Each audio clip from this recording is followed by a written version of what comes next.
चुगलखोर पड़ोसन। क्या कर रहे हो? छत पे जाके अखबार पढ़ूंगा। बस यही करो। तुम्हें पता भी है कि बहू क्या गुल खिला रही है?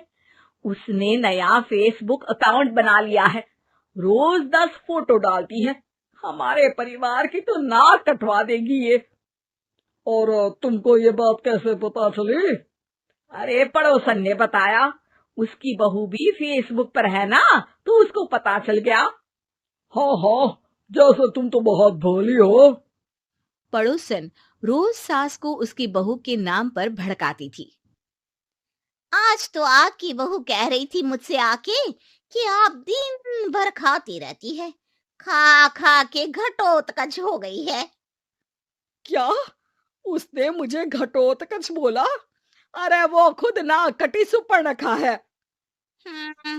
आप कह रही हो तो सही होगा, लेकिन आप उसको बताना मत कि मैं ये सारी खबरें आपको देती हूँ। शाम को जब बहू पड़ोसन के पास जाती है, आज तो तेरी सास तुझे सुपर्णखा कह रही थी, कल ताड़का भी कह देगी।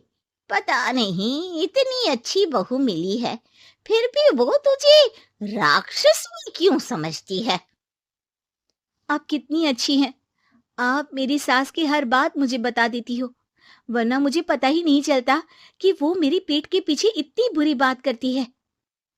चालाक पड़ोसन रोज ही दोनों सास बहू के सामने उन दोनों की ही बुराई करती और चुगली करके बातें बता देती, ताकि दोनों में हमेशा लड़ाई होती रहे। आपने तो बस छत पे बैठ के अखबार पढ़ना है और चाय के घूंट पीना है। बहू की वजह से मुझे तो जहर के घूंट पीने पड़ रहे हैं। कल वो मुझे मोटी घटोत्कच बोल रही थी। तो तुम भी तो उसको नाक कटी सुपर्णखा बोल देती ना। हाँ हाँ, वही बोल दिया मैंने उसे। आप मुझे कितना समझते हो। बहुत अच्छे से। अब मुझे वो ये बात पड़ोसन ने बताई ना, वही तो है आपकी शुभ चिंतक। पर मैं इस बहू को ना सबक सिखा के ही रहूंगी। जरूर सिखाना चाहिए, पर आज तुम मेरे साथ शाम को छत पे बैठना, एक तरकीब बताऊंगा। बिल्कुल बिल्कुल, कितना ध्यान रखते हो जी आप मेरा। मैं ना सब ध्यान रखता हूँ। शाम को जब सास और ससुर छत पर बैठे होते हैं कि यहाँ खड़ी हो जाओ, यहाँ से ना तुमको पता चल जाएगा कि बहू की अगली चाल क्या है। अच्छा, कैसे? सवाल मत पूछो, जैसा कह रहा हूं वैसा करो। थोड़ी देर में ही छत पे बहू की आवाज आने लगती है। मेरी सास लायक ही नहीं है। मुझे पता होता तो सास बहू की भी कुंडली मिलवा लेती पहले ही। तेरी सास तो मुझे भी पसंद नहीं है। मेरे पास जब भी आती है तेरी बुराई करती रहती है। कभी सुपर्णखा कहती है, कभी हिडिंबा कह के कामचोर भी बोलती है, इसलिए कभी तो चुगलखोर भी बोल देती है। काश आप जैसी होती मेरी सास। ऊपर छत पे पड़ोसन और बहू की आवाज सुन के सास के होश उड़ जाते हैं। समझी? जी समझी। सुबह तुम्हारे सामने ये बहू की बुराई करती है और शाम को बहू के सामने तुम्हारी। मतलब आप सिर्फ अखबार नहीं पढ़ते, सारी खबरें भी रखते हैं। अब तो इस पड़ोसन को भी सबक सिखाना पड़ेगा।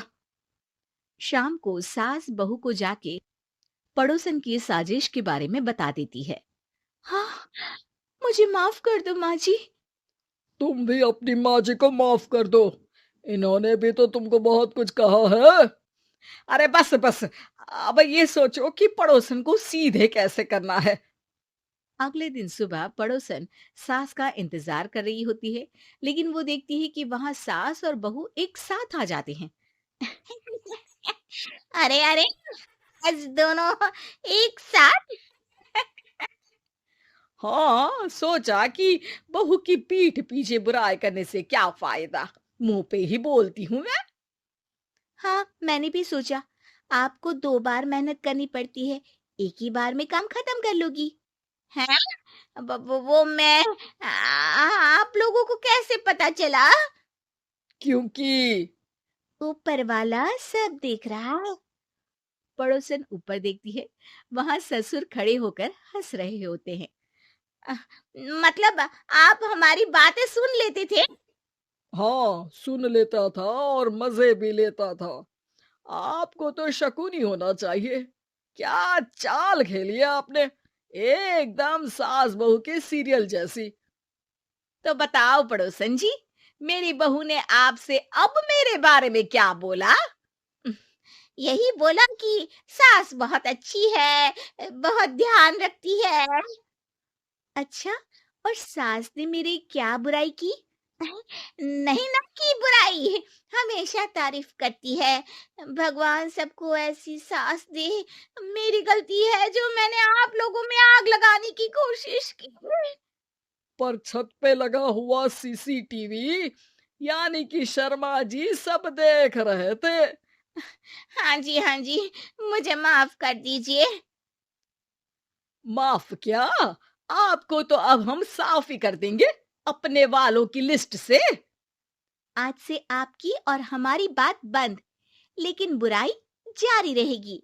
अब आपकी हरकत के बारे में पूरे मोहल्ले को बताना तो पड़ेगा ना आंटी जी?